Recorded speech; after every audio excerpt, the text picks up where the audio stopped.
Hello guys, welcome back to ఇంకోటెక్ channel. ఈ వీడియోలో మనం IQ13 గురించి అయితే తెలుసుకోబోతున్నాం. ఈ వీడియో అనేది చాలా ఇంట్రెస్టింగ్గా ఉండబోతుంది. ఈ వీడియోని ఎండ్ వరకు అయితే చూడండి. ఇంకా ఈ వీడియోలో మీకు ఫుల్ ఇన్ఫర్మేషన్ అయితే నేను ఈ IQ13 గురించి అయితే చెప్పబోతున్నాను. మీకు ఫుల్ ఇన్ఫర్మేషన్ కూడా మీకు డిస్ప్లే పైన అయితే దీని యొక్క స్పెక్స్ అనేది కనిపిస్తున్నాయి.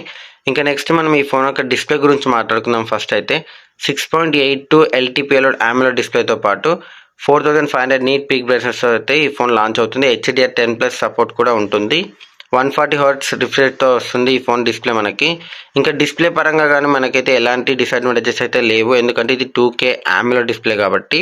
ఇంకా నెక్స్ట్ ఈ ఫోన్ యొక్క మనకి ముఖ్యమైనది ఏంద్రా అంటే మనం జనరల్గా వాడుకునేది మెయిన్గా కెమెరా కాబట్టి, కెమెరా గురించి మాట్లాడుకుంటే 50 MP IMX921 iOS మెయిన్ కెమెరాతోనే ఇంకొక కెమెరా కూడా సపోర్టివ్గా ఉంటుంది. 50 MP ultra wide angle camera plus 50 MP IMX816 2x telephoto కెమెరాను కూడా ప్రొవైడ్ చేస్తున్నారు. ఇందులో మనకి ట్రిపుల్ కెమెరా సెటప్ విత్ 50 MPతో అయితే వస్తుంది. ఇంకా నెక్స్ట్ సెల్ఫీ గురించి మాట్లాడుకుంటే 32 MP సెల్ఫీ కెమెరాని అయితే ప్రొవైడ్ చేస్తున్నారు. 4K రెజల్యూషన్లో వీడియోలు అయితే తీసుకోవచ్చు మనం సెల్ఫీ కెమెరాతో కూడా. ఇంకా బేసిక్గా మనం మాట్లాడుకుంటే కెమెరా డిపార్ట్మెంట్ అయితే ఆసమ్గా వర్క్ చేస్తుంది. అంటే నెక్స్ట్ జనరేషన్ కాబట్టి జనరేషన్ ఇంప్రూవ్మెంట్ అయితే కంపల్సరీగా చేశారు ఇందులో మనకి.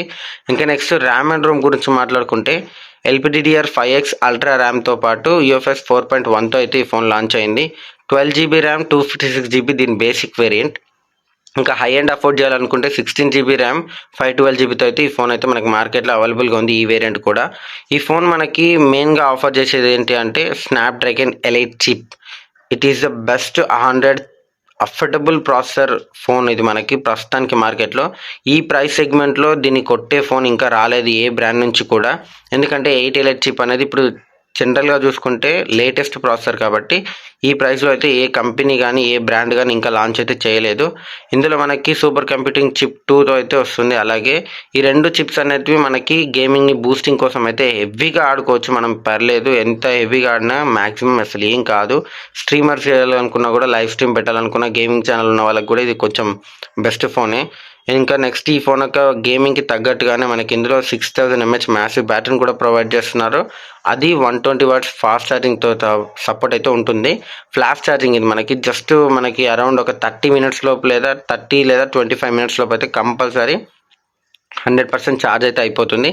జస్ట్ ఒక మ్యాచ్ని లీవ్ చేసి మళ్ళీ వచ్చి పెట్టుకునే లోపు మనకి కంపల్సరీ 100% ఛార్జ్ ఎక్కేస్తుంది. కాబట్టి ఇది మన గేమింగ్కి కూడా చాలా ఇంపార్టెంట్ ఫోన్ మనకి. IP68తో పాటు IP69 రేటింగ్తో అయితే ఈ ఫోన్ వస్తుంది మనకి. 68 ఇంకా 69 సపోర్ట్ అయితే ఉంటుంది. ఫుల్లీ వాటర్ ప్రూఫ్ ఫోన్ ఇది మనకి.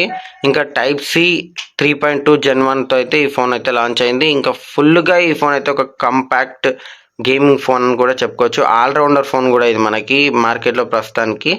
ఇది మనకి ఈ ఫోన్ వచ్చేసి మనకి నియర్లీ ఇది 55,000 లోపు అయితే మార్కెట్లో అయితే లాంచ్ అయింది.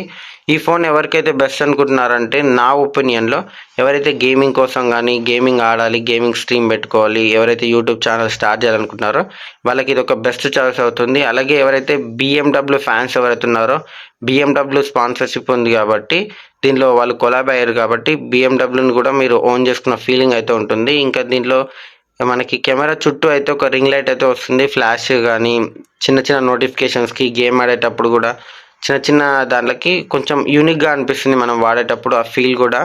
ఇంకా ఈ వీడియోలో మీకు ఏదైనా ఇన్ఫర్మేషన్ కానీ వర్త్ అనిపిస్తే, లేదా నేను ఏదైనా ఇన్ఫర్మేషన్ మిస్ అయింటే కామెంట్ అయితే చేయండి. ఈ వీడియోని ఎండ్ వరకు చూసినందుకైతే thanks. Have a nice day.